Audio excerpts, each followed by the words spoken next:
As you may have heard, the Orange County Economic Task Force has released guidelines on how they might start to reopen attractions in Orlando. We're going to dissect some of these and look a little deeper.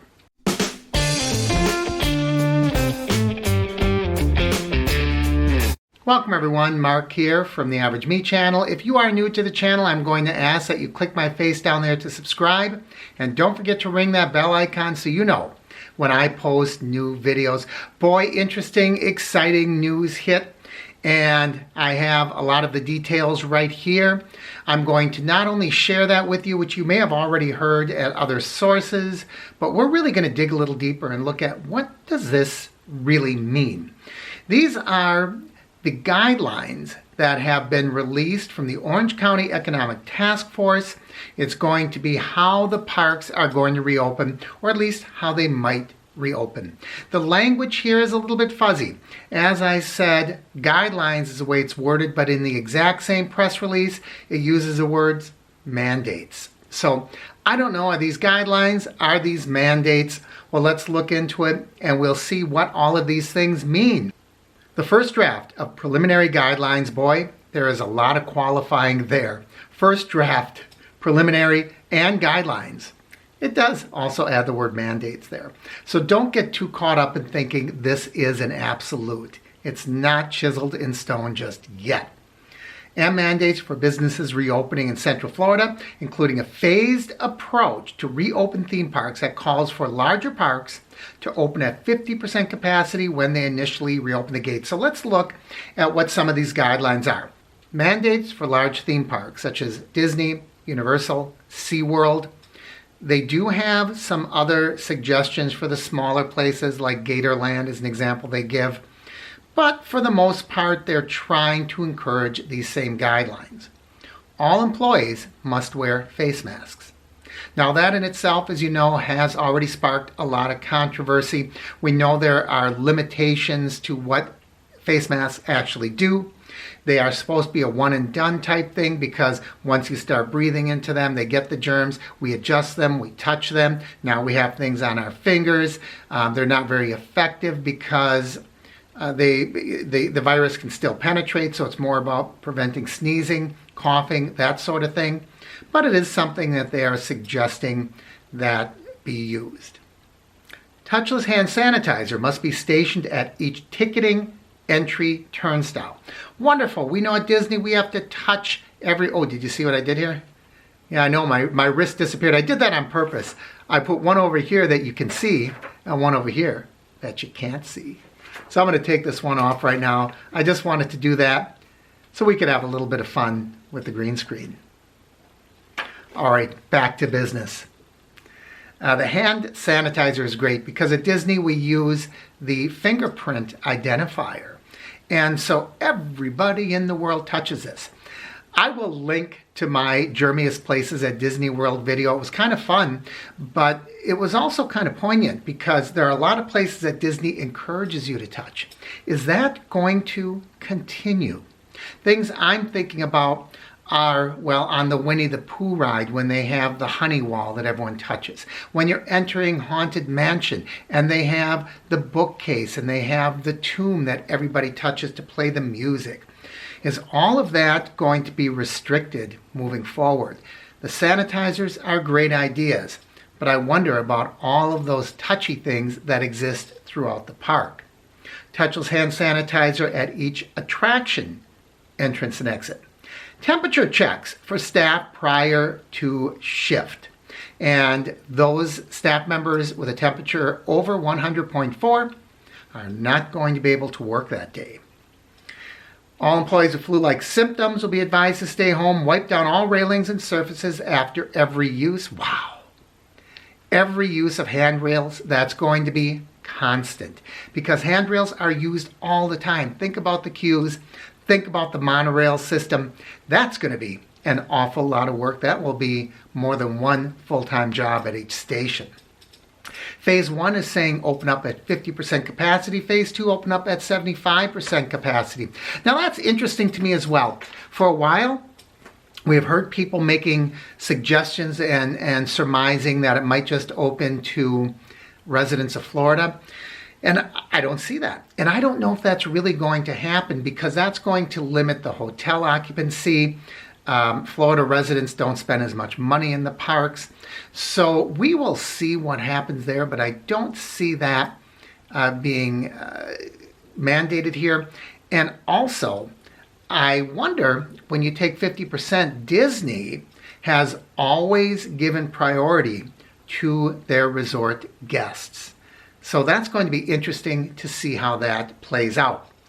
Guidelines for large theme parks go on to say tape marking 6 feet apart in attraction queues, staff regularly wiping down surfaces at random, and staff 65 years or older are going to be encouraged to stay home.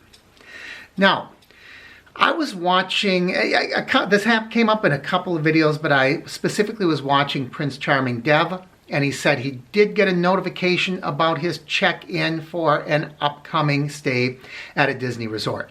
Now, I'm supposed to be at Disney, I think, right now. I don't remember what my stay was, but I think I was going to be at Pop Century right now as I make this video.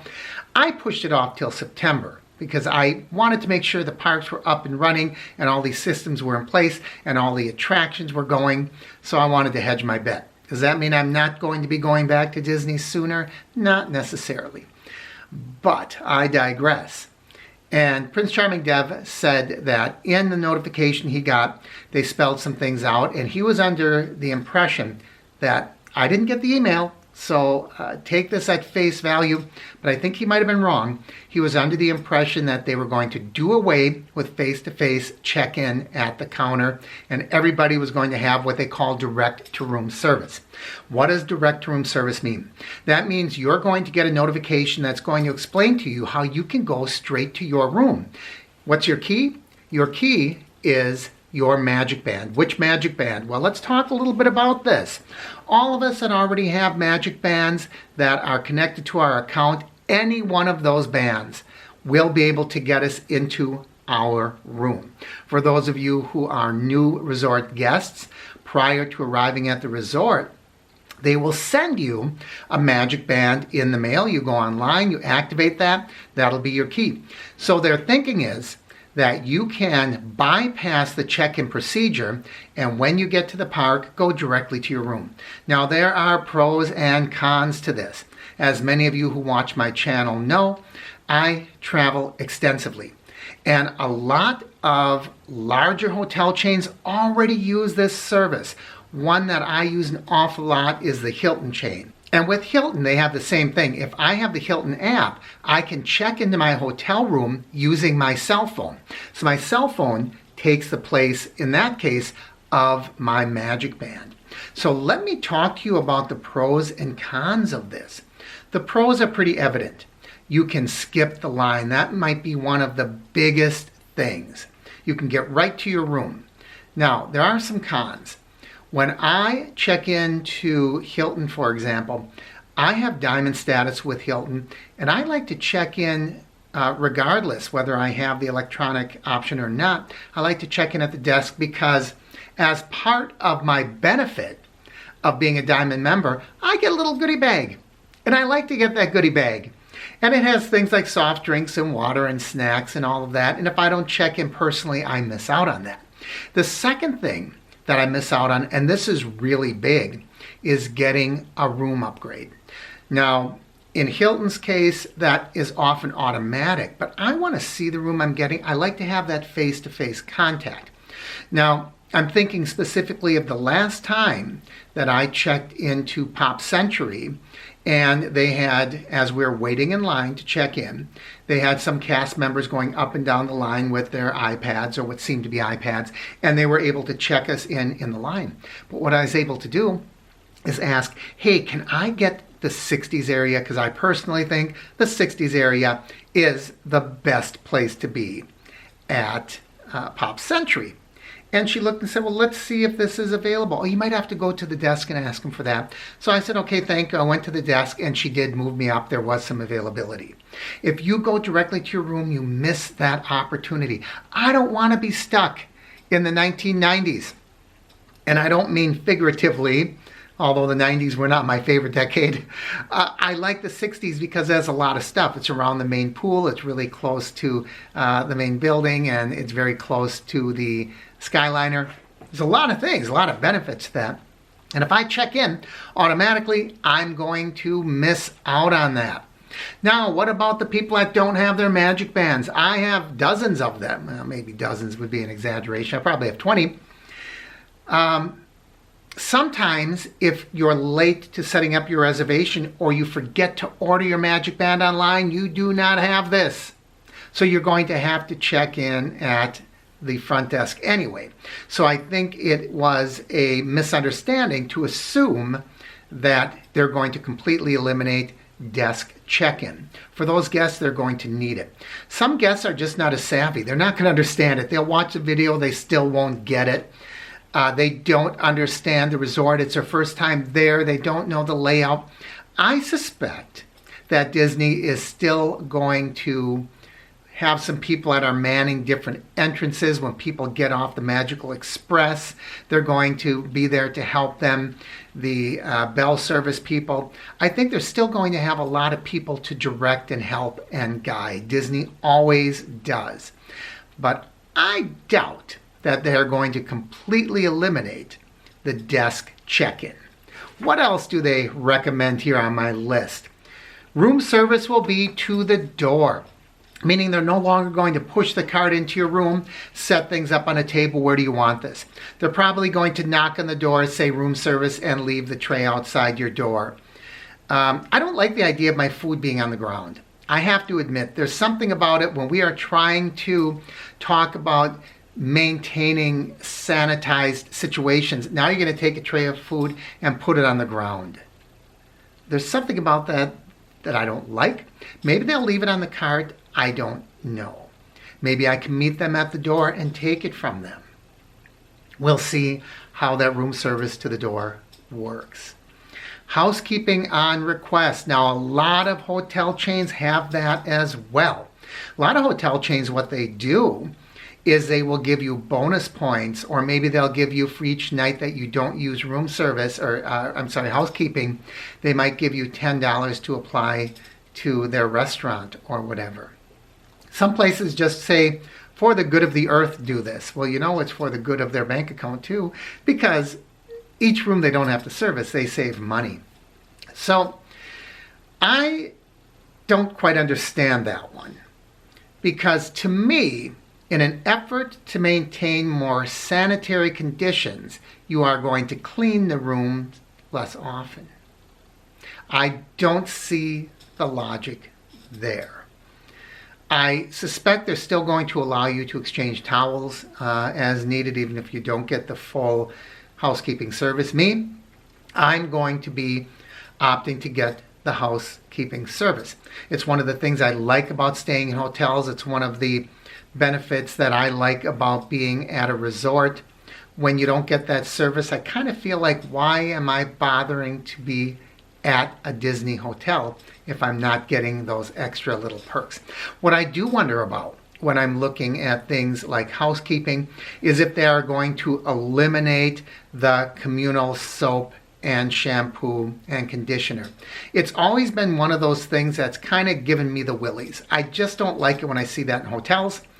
And although they still have the individual bottles of those things at the upper level hotels, for example, like the monorail hotels, the Polynesian, the Floridian, the Polynesian. But when you get to things like Pop Century and Art of Animation and music and all of those, they have the pump dispensers. I really do not like them. I don't think they're very sanitary. I'm not sure, how people have used them, what is in there, how long it's been in there, if they just keep pouring more stuff inside to replenish. There's just a lot of things that I feel is unsanitary about those.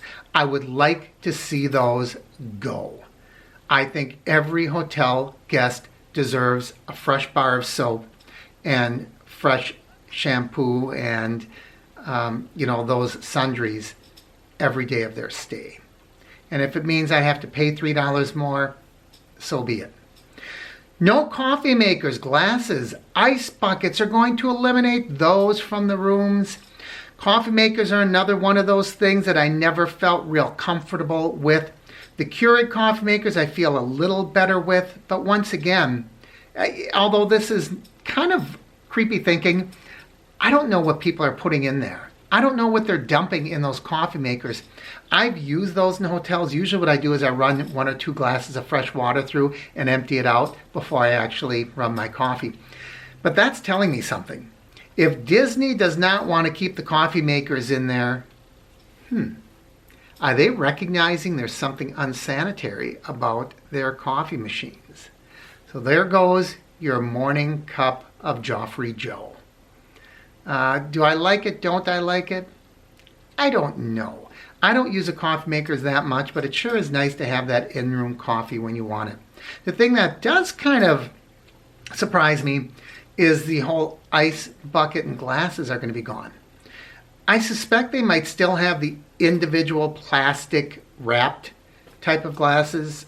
Those are sanitary ready because each one has the wrapping. You take the cellophane off and then you use that glass. But time will tell.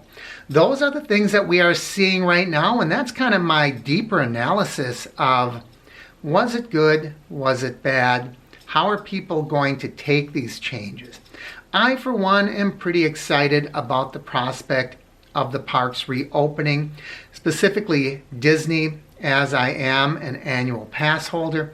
I can't wait to get back. What are your thoughts? Am I on target or am I missing something? Let me know down below. As always, I encourage you to like and share the videos, leave your comments. If you haven't already, please subscribe by clicking my face in the corner. And don't forget to ring that bell icon so you know when I post new videos. Thanks for watching, everyone. I'm Mark, and this is the Average Me Channel.